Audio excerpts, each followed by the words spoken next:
Hello everyone, welcome to Spinta. Today we are going to conduct a deep dive into a model answer for an IELTS Academic Writing Task 1. We're not just going to look at the essay, we will dissect it, line by line, to understand the elements that make it a high-band response. My goal is for you to leave this session with a clear blueprint for success, understanding the structure, the sophisticated language, and the analytical techniques you need to use. Let's begin. The very first thing an examiner notices is the structure. This essay uses a perfect 4-paragraph model, which is the gold standard for Task 1. Let's break it down. Paragraph 1 is the introduction, where you paraphrase the question. Paragraph 2 is the all-important overview, where you summarize the main trends. Paragraphs 3 and 4 are for the details, where you present specific data to support your overview. This structure is powerful because it's crystal clear and logical, allowing the examiner to follow your points effortlessly. Now, let's zoom in on the introduction.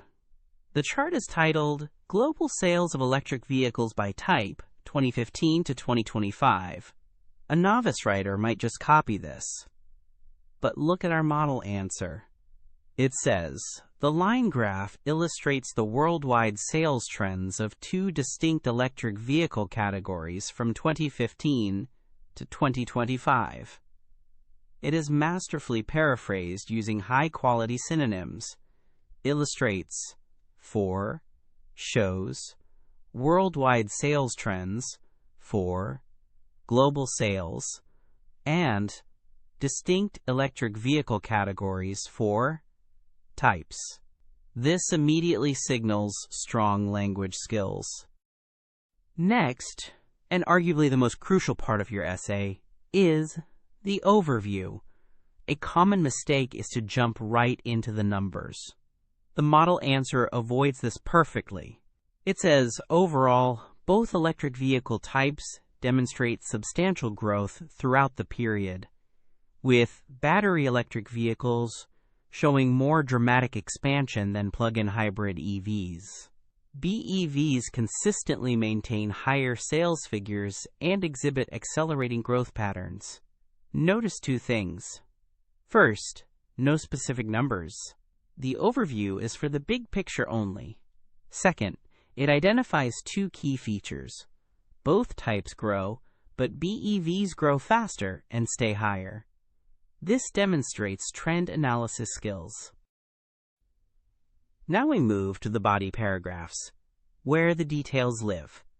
A high-scoring response always groups data logically. This answer dedicates paragraph 3 to battery electric vehicles, growth trajectory, and paragraph 4 focuses on plug-in hybrid EVs and the comparison between the two categories. This creates a very effective structure for dual-line analysis. Look at the language in paragraph 3. It begins with, examining battery electric vehicles in detail, a wonderful linking phrase. It describes the growth from 0.5 million units in 2015 to 18 million units by 2025, and uses powerful descriptive language like remarkable 36-fold increase and exponential growth pattern. This is sophisticated numerical analysis. Paragraph 4 continues this excellence. It starts with another great cohesive phrase. In contrast, plug-in hybrid EVs exhibit more modest growth.